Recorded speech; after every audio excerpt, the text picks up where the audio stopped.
Beth Marshall stood at her kitchen window, watching the setting sun paint streaks of amber across the Seattle skyline. The steam from her untouched coffee curled upward in the dim light, a silent witness to her growing unease. 15 years of marriage to Matt had taught her to trust her instincts, and lately, those instincts were screaming. She glanced at her phone, rereading Matt's text, "Late meeting at the restaurant. Don't wait up." The third time this week. Beth ran her fingers through her shoulder-length dark hair, a habit that surfaced whenever she was deep in thought.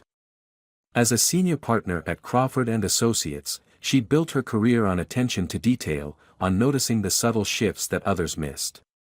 And something had definitely shifted in her marriage. The signs were there, accumulating like snowflakes before an avalanche. Matt's restaurant, the Copper Pine, had always demanded long hours, but this was different. The late-night meetings had become more frequent. His phone would buzz at odd hours, and he'd step away to take calls. Small changes in his behavior, the way he'd stopped sharing stories about his day, how he'd grown protective of his phone, all pointed to something more troubling than business concerns. "You're being paranoid," she muttered to herself, but the words felt hollow. Beth walked to her home office, where case files lay scattered across her desk. Work had always been her refuge, but tonight, even the complex legal briefs couldn't distract her from the nagging doubt in her gut. Her phone lit up with a message from Lily, her best friend since law school. "Drinks tomorrow? You sound like you need to talk." Beth smiled weakly. Lily had always possessed an uncanny ability to sense when something was wrong. She typed back a quick, "Yes, please." The usual spot at 7. The house felt too quiet, too empty. Beth found herself thinking about Hannah, the new waitress Matt had hired 6 months ago. Young, ambitious, and eager to learn the restaurant business. At first, Beth had admired Matt's mentorship, his dedication to helping someone navigate the cutthroat world of fine dining. But lately, she remembered the restaurant's anniversary party last month. The way Hannah's eyes had followed Matt across the room. The slight touch of hands when passing dishes. The inside jokes that seemed to exclude everyone else. Beth had dismissed it then, but now. Her lawyer's mind kicked in, analyzing patterns, connecting dots. She opened her laptop and pulled up the Copper Pine staff schedule. Her heart skipped a beat as she noticed the pattern, Hannah's shifts perfectly aligned with Matt's late nights. The sound of keys in the front door startled her. Matt's footsteps echoed through the house, accompanied by the familiar rustle of him removing his chef's coat. Beth quickly closed the laptop and took a deep breath, composing herself. "Hey, honey," Matt called out, his voice carrying the warmth she'd fallen in love with years ago. But now, she caught something else in his tone, a slight tension, perhaps guilt. He appeared in the doorway, still handsome at 45, with salt and pepper hair and laugh lines that crinkled around his eyes. "You're still up?" "Just finishing some work," Beth replied, studying his face. "How was the meeting?" "Productive. We're thinking of expanding the wine list, maybe adding some local vintages." He loosened his tie, not quite meeting her eyes. "You should come by tomorrow. Hannah's got some great suggestions for food pairings." The mention of Hannah's name sent a chill down Beth's spine. Hannah seems very invested in the restaurant's success. "She's got potential. Reminds me of myself when I was starting out." Matt's phone buzzed in his pocket. He glanced at it, then quickly tucked it away. "I'm going to grab a shower." As he headed upstairs, Beth noticed a smudge of lipstick on his collar, a shade she didn't own. Her hands trembled as she opened his phone's backup on their shared cloud account.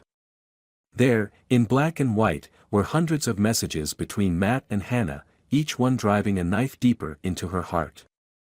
"Can't wait to see you tomorrow," Hannah's latest message read. "Our little secret is safe with me." Beth closed her eyes, feeling her world tilt on its axis.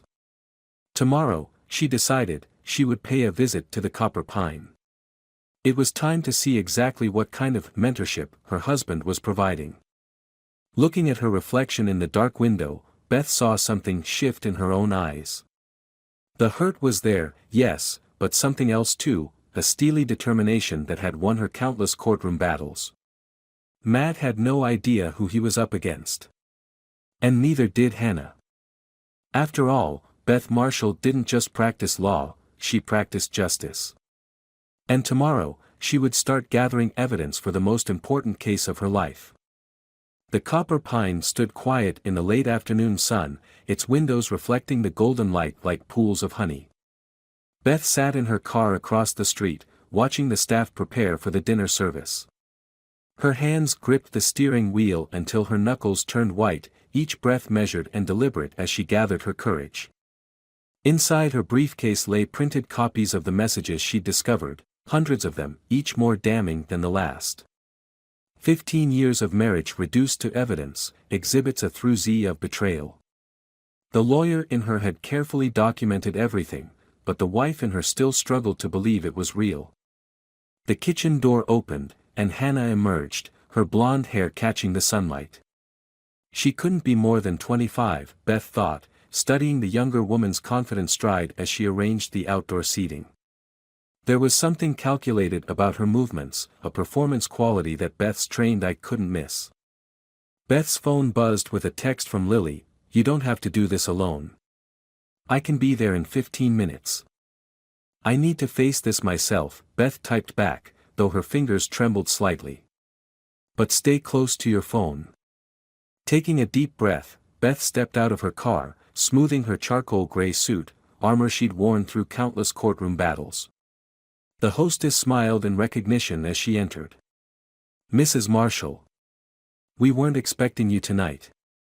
Mr. Marshall is in his office with Hannah, going over the new menu plans. Something in the hostess's tone made Beth pause. Was that sympathy in her eyes? How many of the staff knew? How long had she been the only one in the dark? The walk to Matt's office felt endless. Through the kitchen's window, she could see the prep cooks averting their eyes, their awkward silence confirming her worst fears. The lunch rush was over, leaving the restaurant in that quiet limbo before dinner service. Voices drifted from Matt's office, laughter, intimate murmurs, the sound of papers shuffling. Beth's hand hovered over the doorknob. In that moment, she thought of all the Sunday mornings Matt had brought her coffee in bed, all the midnight conversations about their dreams, the way he'd held her hand through her father's funeral. How could the man who'd built a life with her also be the one destroying it? She pushed the door open without knocking. Matt and Hannah sprang apart like guilty teenagers, but not quickly enough to hide what Beth had seen. Hannah's lipstick, the same shade that had stained Matt's collar, was smudged. Papers lay scattered across the desk, but it wasn't menu planning they'd been focused on. "Beth." Matt's voice cracked. "I thought you had court today." Clearly. Beth's tone could have frozen hell itself. She turned to Hannah, who had the audacity to meet her gaze with a mix of defiance and false innocence. "I'd like a moment with my husband. Alone." Hannah glanced at Matt, who nodded slightly. The gesture, this silent communication between them, hit Beth like a physical blow. As Hannah slipped past her, Beth caught the scent of her perfume, expensive and young, everything Beth wasn't anymore. "It's not what you think," Matt started, but Beth cut him off by dropping the stack of printed messages on his desk. "Really? Because I think you're sleeping with an employee half your age while pretending to be her mentor. I think you're using our restaurant, the one we built together, as your personal hunting ground. I think you're so caught up in playing savior to a young ambitious woman that you've forgotten about the wife who supported you when this place was nothing but a dream and a mountain of debt." Matt's face drained of color as he glanced at the messages. "You went through my phone." "No, Matt. You backed up your phone to our shared cloud account. The same account where we keep our tax records, our insurance documents, our entire married life." Beth's laugh was hollow. "You couldn't even be bothered to hide it well." "Beth, please." Hannah needed guidance, support. Things just evolved. I never meant to. To what? Get caught. Beth's voice remained steady, even as tears threatened. Tell me something. When you were mentoring her, did you mention that you'd promised to help me start my own law firm? That we were planning to have children? Or did those dreams evolve too? Matt reached for her hand, but Beth stepped back. Don't. Just, don't. She pulled off her wedding ring, placing it deliberately on his desk. I'll have my lawyer contact you. I suggest you find one of your own. You're not thinking clearly, Matt protested. We can work through this. Couples counseling, a fresh start. I'm thinking more clearly than I have in months. Beth's voice dropped to a whisper. You know what the worst part is? I defended you to everyone. When Lily suggested something might be going on, I called her paranoid. When your sister warned me about Hannah, I accused her of being jealous of your success. I betrayed my own instincts because I trusted you more than I trusted myself. She turned to leave, but Matt's next words stopped her cold. She understands me, Beth. She sees me as more than just a provider, a successful restaurant owner. With her, I feel young again, alive. Don't you want me to be happy? Beth's hand tightened on the doorknob. Happy? Let me tell you what I've learned about happiness, Matt. It's not found in secret messages and lipstick stains. It's not in betraying everyone who loved you for a fantasy of youth. But you'll figure that out soon enough. As she walked through the restaurant, head high despite the stairs, Beth felt something shift inside her. The pain was still there, raw and burning, but alongside it was something else, a fierce determination that felt almost like freedom. Outside, she pulled out her phone and dialed Lily's number. Remember that corporate law firm that tried to recruit me last month? The one in Chicago? Tell me more about that offer. Behind her, the Copper Pines windows blazed in the setting sun, like a house on fire. Beth didn't look back. She didn't need to. The next chapter of her life was already beginning, and this time, she would write it herself.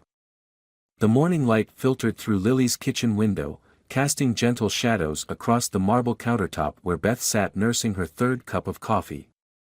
A week had passed since the confrontation at the Copper Pine, 7 days that felt both endless and impossibly brief. The spare bedroom in Lily's downtown condo had become her sanctuary, a space where she could finally let the carefully constructed walls crumble. You haven't touched your breakfast, Lily observed softly, sliding into the seat beside her. The concern in her friend's eyes made Beth's throat tighten. I keep thinking about the signs I missed, Beth whispered, her fingers tracing the rim of her coffee cup. All those late nights I spent building my career, thinking we were working towards something together. I gave him space to pursue his dreams, and he used that space to make his own choices, Lily finished firmly. Choices that reflect on him, not you. Beth's phone buzzed, another message from Matt, one of dozens she'd left unread. Each notification felt like a small earthquake, threatening to shatter her newfound fragile peace.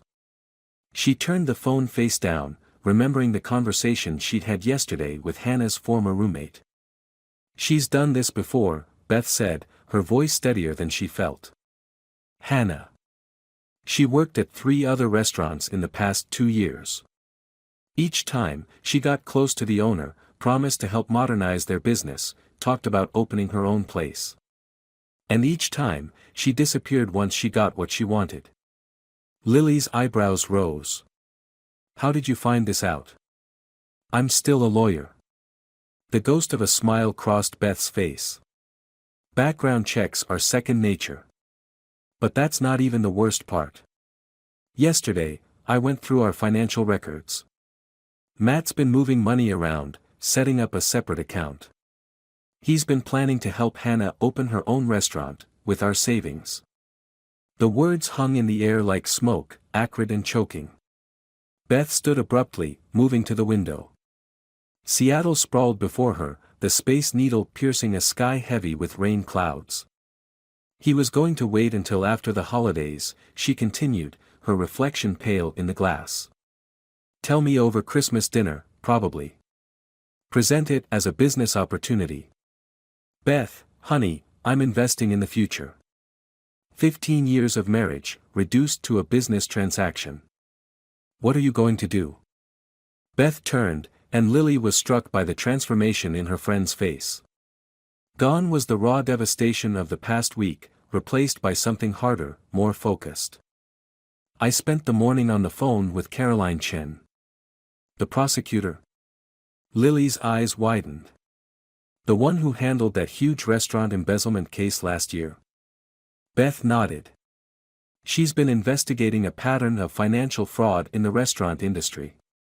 Young woman, early 20s, moves from place to place, gets close to established owners, convinces them to invest in her dream restaurant. Once she has access to the accounts. Hannah, Lily breathed. The question is whether Matt was her mark or her accomplice. Beth's voice caught slightly. Either way, I've got a choice to make. I could turn over what I've found, let Caroline's office handle it. Matt would probably face charges too, given how he's been moving money around. Lily stood, joining Beth at the window. But part of me wants to handle this myself. Not for revenge, God knows that would only make me more like them. But because I need to understand. I need to look Hannah in the eye and ask her why. Was Matt just another target? Or did she actually? Beth's voice trailed off. Actually fall for him? Lily finished gently. Pathetic, right? After everything, I still want to know if what they had was real. If it was worth destroying our life together. The silence stretched between them, filled with unspoken understanding. Finally, Lily spoke. You know what I think? I think you need to do whatever will help you heal. Not what will hurt them most, not what will look best in court, but what will let you look in the mirror every morning and recognize yourself. Beth's phone buzzed again. This time, it was an email from the Chicago firm, following up on their offer. A fresh start, 3,000 miles from the wreckage of her marriage. I want to meet with her, Beth decided. Not at the restaurant, not with Matt around. Somewhere public, neutral ground. I have questions only Hannah can answer. Are you sure that's wise? No. Beth's laugh was soft, almost genuine. But I've spent 15 years being wise, being careful, being the supportive wife who never asked uncomfortable questions. Maybe it's time to be something else. She picked up her phone, fingers hovering over Hannah's number, which she'd found in the staff records. Outside, the clouds finally broke, rain painting trails down the window like tears. Whatever you decide, Lily said, squeezing her friend's shoulder, just remember you're not alone. You've got me, your colleagues, your family, people who love you for exactly who you are. Beth leaned into her friend's touch, feeling strength flow between them like an electric current. She thought of all the women who'd come through her law office over the years, seeking justice, seeking closure, seeking a way to make sense of betrayal. She'd helped them find their voices, their power. Maybe it was time to find her own. She pressed call before she could second-guess herself. The phone rang 3 times before Hannah's voice answered, confident and young in everything Beth used to be. Hello. Hannah. This is Beth Marshall. I think it's time we had a proper conversation, don't you? The silence on the other end of the line stretched for one heartbeat, 2. Then Hannah spoke, her voice carrying a note of challenge that made Beth's spine straighten. I was wondering when you'd call. Where would you like to meet? The Pike Place Market Cafe buzzed with afternoon energy, tourists and locals mingling in a gentle chaos of coffee cups and conversation. Beth chose this spot deliberately, neutral ground, but also the place where she and Matt had their first date 16 years ago. She wanted that memory close as she faced what their love had become. Hannah arrived exactly on time, wearing a simple black dress that made her look both younger and older than her years. Beth watched her scan the cafe, noting how the younger woman's confident stride faltered slightly upon seeing her. Good. Let her feel uncertain for once. Thank you for meeting me, Beth said as Hannah slid into the seat across from her. The afternoon light caught the diamond on Hannah's wrist, a tennis bracelet Beth recognized from the jewelry store receipts in Matt's expenses. I suppose we're overdue for this conversation. Hannah's voice carried a trace of defiance, but Beth caught something else beneath it, fear, perhaps. Or guilt. Tell me something, Beth began, her lawyer's instincts taking over. Was it worth it? Destroying a 15-year marriage for whatever game you're playing? Hannah's fingers tightened around her water glass.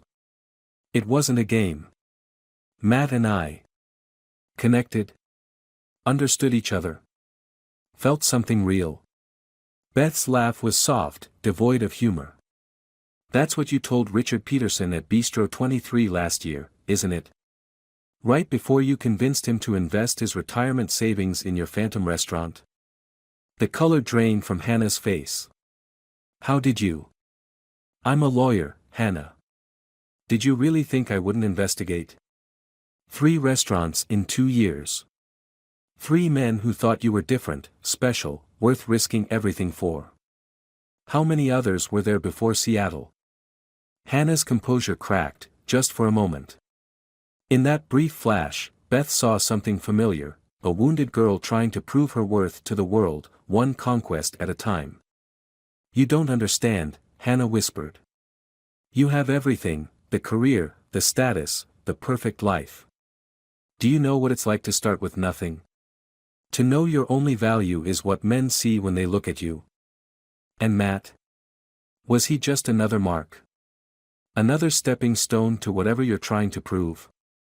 Hannah's silence spoke volumes. Beth felt an unexpected pang of sympathy beneath her anger. She remembered being 25, fighting to be taken seriously in a male-dominated profession, measuring her worth through others' eyes. Matt was different, Hannah finally said. He actually wanted to help me, to teach me the business. The others just wanted something else. With Matt, I thought maybe I could do it right this time. Build something real. By lying to him? By helping him steal our savings? He offered. Hannah's voice rose slightly, drawing glances from nearby tables. She lowered it again. I never asked him to move that money. He said he believed in me, that he wanted to invest in our future. Our future, Beth repeated, the words bitter as coffee grounds. Did that future include telling his wife? Or were you planning to disappear with the money like you did in Portland? Hannah's face hardened. You don't know anything about Portland. I know enough. Beth pulled out a folder, sliding it across the table. Bank records. Witness statements. A pattern of behavior that the FBI finds very interesting. The only question is whether Matt was your willing accomplice or just another victim. Are you threatening me? I'm offering you a choice. Beth's voice remained steady. Walk away. Leave Seattle. Leave Matt. Most importantly, leave our money alone. Do that, and these records stay between us. And if I don't? Then I let justice take its course. For both of you. Hannah's laugh was sharp, brittle. You really think Matt will thank you for saving him? He's not happy, Beth. He hasn't been for years. All those nights you spent at the office, building your perfect career, did you ever stop to ask what he wanted? The words hit their mark, but Beth refused to flinch. Happiness built on lies isn't happiness at all. It's just another con, and you're very good at those, aren't you? Hannah's facade cracked further. You think you know everything about me? About us? Matt loves me. He understands me in ways you never could. No, Beth said gently, surprising herself with the sympathy in her voice. He loves the image you've created, the fantasy of youth and possibility you represent. But fantasies fade, Hannah. Ask your other marks how that feels. She stood, gathering her belongings. You have 48 hours to decide. After that, the choice is out of my hands. He won't choose you, Hannah called after her. If you do this, you'll lose him forever. Beth turned back, a sad smile touching her lips. I already lost him. The difference is, now I choose to let him go. The walk home was long, the Seattle afternoon fading into evening. Beth's phone buzzed with a text from Matt, "Can we talk? Please. I miss you." She thought of Hannah's words, of all the nights she'd worked late, believing she and Matt were building a future together. Maybe they'd both been living in a fantasy, seeing what they wanted to see instead of what was really there. Her finger hovered over Matt's message. Then, with a decisive tap, she deleted it. Ahead, the city lights began to twinkle, each one a star guiding her toward whatever came next. Back in Lily's condo, she opened her laptop and began typing, "Dear Mr. Chen, regarding your offer in Chicago." The cursor blinked, patient as a heartbeat, waiting for her to choose her next chapter. The Chicago offer sat in Beth's inbox like a lighthouse beam cutting through fog. 3 weeks had passed since her confrontation with Hannah, each day bringing subtle shifts in the landscape of her life. She'd moved from Lily's spare room to a small apartment overlooking Lake Union, the water's constant movement matching her own state of flux. The morning light filtered through gauzy curtains as Beth packed another box of books.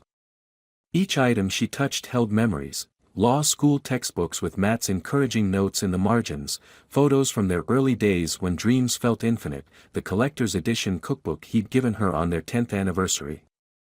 She wrapped each one carefully, not to preserve them, but to acknowledge what they'd meant.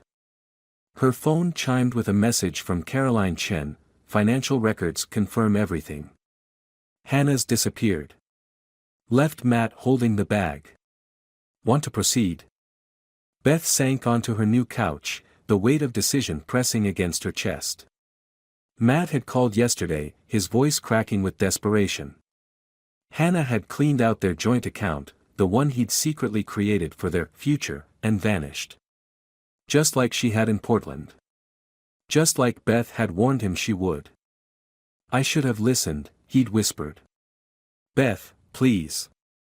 I need your help." The irony wasn't lost on her. For 15 years, she'd been his port in every storm, the steady hand helping him navigate rough waters. Now, watching him drown felt like both justice and tragedy. Her doorbell rang, interrupting her thoughts. Lily stood outside, holding 2 cups of coffee and a familiar determination in her eyes. "You're brooding," Lily announced, pushing past her into the apartment. "I can feel it from across the city." "I'm not brooding. I'm processing." "Same thing." Lily handed her a coffee and surveyed the half-packed boxes. "Have you made a decision about Chicago?" Beth walked to the window, watching sailboats drift across the lake. "The firm wants an answer by Friday. Senior partnership track, complete relocation package, fresh start in a city where nobody knows me as poor Beth Marshall, the one whose husband ran off with the waitress. But running away feels like letting them win. Like everything we built here, everything I achieved, meant nothing." Lily joined her at the window. "Or maybe staying feels like letting the past hold you hostage." The truth of those words settled between them like morning mist. Beth thought of all the clients she'd counseled through similar crossroads, women rebuilding after divorce, executives starting over after betrayal, families piecing themselves back together. She'd always told them that healing wasn't about erasing the past, but about choosing the future. Her phone buzzed again. "Caroline, need your decision on pressing charges." "Clock's ticking." "Matt called me yesterday," Beth admitted. "He's facing bankruptcy. The restaurant's reputation is tanking. He wanted to know if I'd help him navigate the legal fallout. And part of me wanted to. The same part that still reaches for him in the morning before remembering he's gone." Beth's voice caught. "But then I thought about all those nights I lay awake, wondering what I'd done wrong, how I could fix us. I thought about Hannah's face when she told me Matt understood her in ways I never could. And I realized, I don't want to fix this anymore. Lily squeezed her hand. That's not weakness, Beth. That's wisdom. Is it? Because some days it feels like giving up. No, Lily said firmly. Giving up would be letting this define you. Giving up would be choosing bitterness over growth. You're doing the harder thing, you're choosing yourself. Beth's gaze fell on a photo she hadn't packed yet, herself at law school graduation, young and vibrant, eyes bright with possibility. She barely recognized that woman anymore, but maybe that wasn't a bad thing. Maybe she was becoming someone stronger, someone who understood that love shouldn't require the sacrifice of self. She picked up her phone, fingers steady as she typed 2 messages. The first to Caroline, proceed with charges. Send me the paperwork. The second to the Chicago firm, I accept your offer. When can I start? You're sure about this? Lily asked softly. No, Beth admitted.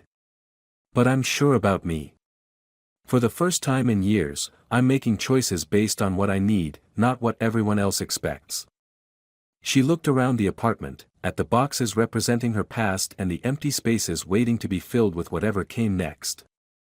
The late afternoon sun caught the water, turning it to liquid gold. Somewhere in those gleaming waves, she saw her reflection, not broken, not beaten, but transforming. You know what the strangest part is? She mused. I thought losing Matt would feel like losing myself. Instead, I'm finding parts of me I forgot existed. Lily smiled, understanding blooming in her eyes. Maybe that's the real gift in all this. Not the pain or the betrayal, but the chance to rediscover who you are when you're not defining yourself through someone else's eyes. Beth turned from the window, facing the half-packed room with new resolve. Each box wasn't just a container of memories now, but a building block for whatever she chose to create next. The water outside kept moving, carrying her story toward horizons she couldn't yet see but was finally ready to explore. 1 year later, Chicago's winter wind whipped around Beth as she stood at the window of her corner office, watching snow dance against the darkening sky. The city had become home in ways she hadn't expected, its fierce energy matching her own rebuilt strength. On her desk, a newspaper caught her eye, a small article about the Copper Pines closure, tucked away in the business section. Matt had pleaded guilty to financial fraud last month. A reduced sentence in exchange for testimony against Hannah, who'd been caught running the same scheme in Detroit. Beth traced her fingers over the headline, surprised by the gentle ache in her chest. Not for what she'd lost, but for the woman she'd been, the one who thought love meant sacrificing pieces of herself. Her intercom buzzed. Ms. Marshall? Your 4 o'clock is here. Send her in, please. The woman who entered looked barely 20, clutching a manila envelope like a shield. Beth recognized the tension in her shoulders, the careful way she held herself. She'd seen it in her own mirror not so long ago. Please, sit, Beth gestured to the chair across from her desk. Tell me about your situation. I read about your work with the restaurant fraud cases. The young woman, Sarah, according to Beth's notes, began hesitantly. About how you helped those women rebuild after everything fell apart. Beth's specialized practice had grown from the ashes of her own experience, helping women navigate the aftermath of financial and emotional betrayal. Not just the legal aspects, but the complex journey of reclaiming their lives. Sometimes falling apart is how we discover what we're made of, Beth said softly. Why don't you start at the beginning? As Sarah's story unfolded, another variation on a familiar theme of trust betrayed and dreams derailed, Beth's phone lit up with a text from Lily, happy anniversary. 1 year of Chicago, Beth, equals 1 year of watching you become even more amazing. Dinner tonight to celebrate? Beth smiled, remembering the day she'd landed at O'Hare, terrified and exhilarated in equal measure. Lily had flown out to help her settle in, had held her through nights when doubt threatened to overwhelm her courage. Even now, with 3,000 miles between them, their friendship remained an unshakable constant. Ms. Marshall. Sarah's voice pulled her back to the present. Do you think it gets easier? Moving forward? Beth considered the question carefully. Not easier, she finally said. But clearer. Each day, you learn to distinguish between what was done to you and who you really are. You start recognizing your own strength, not as something that emerged from trauma, but as something that was always there. She thought of the letter she'd received from Matt last week, his first communication since the sentencing. He'd written about regret, about finally understanding the depth of what he'd destroyed. Once, those words would have shattered her. Now, they were just another step in her healing, a reminder of how far she'd come. The hardest part, Beth continued, is learning to trust again. Not just others, but yourself. Your instincts. Your worth. Your right to want more than what someone else decides you deserve. Sarah nodded, tears gathering in her eyes. I keep thinking about all the red flags I ignored. How stupid I was. Not stupid, Beth interrupted gently. Hopeful. There's a difference. We're taught that love means giving people the benefit of the doubt, that loyalty means standing by someone even when the ground crumbles beneath your feet. The real wisdom comes in learning that the greatest loyalty we owe is to ourselves. Outside, the snow fell harder, transforming Chicago's harsh angles into something softer, new. Beth remembered another winter day, standing in her Seattle apartment, questioning every choice that had led her there. She'd felt hollow then, scraped raw by betrayal. She couldn't have imagined this moment, sitting across from another woman, using her wounds as a map to guide someone else toward healing. Here's what we're going to do, Beth said, pulling out a legal pad. First, we're going to protect your assets and your future. Then, we're going to work on rebuilding your life, not around the hurt, but beyond it. As they worked through the practical details, Beth's eye caught the small frame on her desk, a photo from her law school graduation that had survived the purge of her past. Young Beth smiled out at her, full of dreams and certainty. She'd kept it not as a reminder of what she'd lost, but of what remained unbreakable within her. Later that evening, after Sarah left with a plan and the first glimmer of hope, Beth walked through the snowy streets to meet Lily, who was in town for a conference. The city glowed around her, its lights reflecting off the fresh snow like countless stars. Her phone buzzed with an email from Caroline Chen. Hannah had taken a plea deal, agreeing to return what remained of her victim's money. The final chapter of that story, closing quietly. At the restaurant, Lily was already waiting, 2 glasses of champagne ready. To Chicago Beth, she toasted. Who turned betrayal into a superpower? Beth laughed, the sound warm and genuine. No, she corrected, raising her glass. To all of us who learn to rise, not in spite of what breaks us, but because of how we choose to put ourselves back together. Through the window, she could see the snow transforming the city, each flake a tiny revolution of change. Beth thought of Sarah, of all the women who would sit across from her desk, carrying their broken pieces. She thought of Matt, of Hannah, of the people who had tried to define her through their betrayal.